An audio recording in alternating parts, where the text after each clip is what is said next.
If more regular buyers understood how investors think, they'd make way better decisions, not just emotionally, but financially too. So, in this video, I'm going to break down exactly what investors pay attention to and how you can use the same thinking even if you're buying your first home. I'm Gwen Lyon. I'm with Love Las Vegas Realty in Las Vegas, and I help buyers, sellers, and investors make really smart decisions here in Las Vegas. Honestly, one small shift in how you look at a property can save you from making a decision you regret later. Let's start with the biggest difference I see: emotion versus strategy. Investors remove emotion from decisions. It prevents them from overpaying or choosing the wrong home. And a lot of times, first time home buyers become so emotionally attached to a house that they may end up overpaying or they may end up overlooking issues with the house because they just feel like this is the one way too early. One of the things that I really try to help first time home buyers do is remove the emotion. Do not become connected to any house until we are really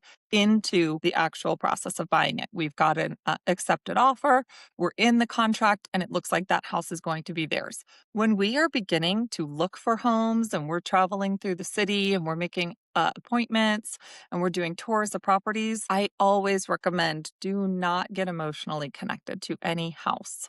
The house that is for you will be for you. But if you walk into every house saying, do I love this house? Do I feel homey here? You're going to make a really quick decision, which is fine. Sometimes you do walk into a house and you just know. When you know, you know. I've heard that many times as well. But if you can remove some of that emotion, you can make a smart money move. And that's the biggest difference between first-time home buyers and investors. Definitely loving your home matters. But if that's the only filter, you can end up overlooking things that matter long term and wasting time, like location, layout, or resale potential. What I always tell my clients is you want a mix of both. You want to like the home, but you also want it to be a smart decision. Investors think ahead. They are building wealth over time and they are looking at the long game. What is this property going to be worth in 5, 10, or 15 years? Whereas buyers are planning the next 3 years. 3 to 7 years is typically how long a buyer might be in a house. Investors are asking, can I make money on this in the future? Not just, do I like it today? They're thinking about, is this area growing? Will people want to live here later? And does this home have features that will hold value? As a buyer, even if it's your first time buying a home, thinking like an investor puts you in a much better position when you eventually sell. Location matters. Investors study different areas of the city, not just properties. They know where businesses are moving. They know where there are properties that are just coming up on the market. They know where there's land that's going to be developed. There's new shopping centers or new schools. New things that are being built will gradually affect the value of a property. So investors look at the whole community, not just the particular house. Investors focus on the area first, and they pay attention to what's being built nearby. A lot of first-time home buyers just focus on the house and think, is it pretty? Do I like it? Does it have the number of bedrooms that I need? Investors are thinking about where people are moving in the city. Where are highway accesses? Where are there exits that are being built? Are there new areas where they're developing? Is there land that has come up for sale? And which areas are holding their value? Where are there good schools? Where is it safe? Where do people continue to want to live? For example, areas like the Northwest, this new area of Sky Canyon and Centennial Hills, they have seen huge growth. And that really matters. Down in Henderson, Cadence, we have seen things just blow up. And that used to be kind of no man's land between Lake Las Vegas and Henderson. And now we have a whole community of Cadence, which is just totally blowing up that area. The perfect house in the wrong area is going to hold you back long term. So looking just at the house and ignoring what is around it is definitely a big mistake. Investors don't make that mistake. I just helped a buyer find a gorgeous townhouse in the Southwest. And she was really torn because she wanted a brand new build. She was looking in Cadence. They are sexy. Trust me. They have those decorated and they have professionals that come in and stage them and they look gorgeous. But the quality of the house just wasn't the same. She was able to get a gorgeous townhouse that had every upgrade, every finish, and it was the same exact price as the new home build. And in the new home build, for the same price, she was going to have to take lower, downgraded finishes to make it work with her budget.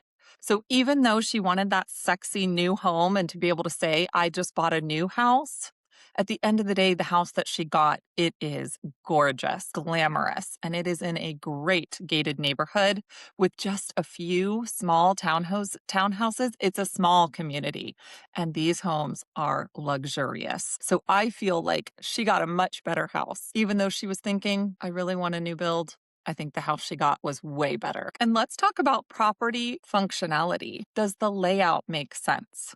Is the space usable? Will the average buyer want this later? I can't tell you how many pretty homes I go into. They look really beautiful. Maybe they have a giant atrium with really tall ceilings, but they have this weird living room that no one is actually going to use. It's a display, or some people call it the formal living room area. To me, it's like really unusable space. It ends up gathering clutter, and no one is ever really quite sure what to do with that area. So when I walk into a house and I see that kind of a layout, I just think to myself, this is going to be hard to really live in. So I'm always looking for a living room, dining room, and kitchen combination that feels open and connected. That to me is a much better layout. You can always upgrade the finishes. So if you walk in and you don't love the countertops, or you don't like the color of the wood cabinets or the floor, maybe it has carpet, and you say, I really don't like carpet, that is so easy to fix. So don't focus on the finishes. It's actually really affordable to be able to redo it the way that you want to do it. You would be shocked at how affordable you can do that. Instead, focus on the flow of the house, the layout, the size of the bedrooms, where the bedrooms are located. If they're all grouped together and they're really tiny, is that going to make sense for your family? Is there a loft? Is there a space maybe in the upstairs where the kids can gather, or other members of the family can gather and enjoy their own private space? When you have guests, can the guests have a space that's separate from the living area? So there's a lot of questions about functionality, and I think that's much more important than just, do I like the finishes of the house? Clarity is really what's important. You can make a great decision, and you can make a fast decision when you have clarity on what you are looking for and what's really important to you. One of the things that I like to do is put all the houses I look at on a spreadsheet so we can compare things like the square footage, the number of bedrooms, the HOA fees, and the amenities that the community has. And that way, when we're comparing, we have real clarity. We have a real clear sense of what's important. If a 3-car garage is a definite for you, you must have a 3-car garage, then let's not waste time looking at houses with 2-car garages. If you need a 5-bedroom, let's not waste time looking at 4 bedrooms. You've got 3 teenage daughters, you probably want an extra bathroom like I do. Let's not waste time looking at things that don't have the number of bathrooms we need. Clarity is what gives us speed. And investors make fast decisions. Being able to make a quick decision when you see this is the right deal, this is the right house, this is the right price, and this is the right location is crucial to getting the house that you want. I just helped a buyer who knew 100% that he wanted to be in Green Valley. He would not budge off of that location. He wanted Green Valley, he wanted a pool, he wanted RV parking, and he wanted no HOA. And when that house came up in his price range, he said, Gwen, let's do it. Let's rate the offer. And that deal just ended up being awesome. He got a whole solar system paid for in it and upgraded everything. They put in a whole new HVAC system. That doesn't happen very often. But he knew exactly what he was looking for and what his non-compromise was. He had to have Green Valley, he had to have a pool, and he had to have RV parking with no HOA. And when that house came on the market, we wrote that offer and got it accepted right away. That's really the power of having that clarity and knowing that when that house hits the market, you are ready to go. That's why it's so important to have that conversation up front with your agent and know exactly what matters to you. That gives you the speed, that gives you the opportunity to get the house you really want. One thing people notice about investors is they move fast. It's not because they're rushing, it's because they're clear on what they're looking for. Investors know what matters most. They know what they're willing to pay for something, and they know what they're willing to compromise on. A lot of buyers get stuck trying to figure out what all of that looks like, while they're looking at homes. So the more clarity we have up front, the more confident we can be and the faster we can be when the right house shows up. At the end of the day, you don't have to think exactly like an investor, but if you take even a few of these principles, you're going to make a much smarter decision. Just a few little tips and tricks for people who are thinking about buying real estate and want to think like an investor. The richest people that I know own lots of real estate. They buy and they hold. They don't necessarily buy and flip, although that is also a strategy. Some people buy, fix it up, and make a lot of money selling it. But if you want to really, really grow wealth, you buy a house and you hold on to it.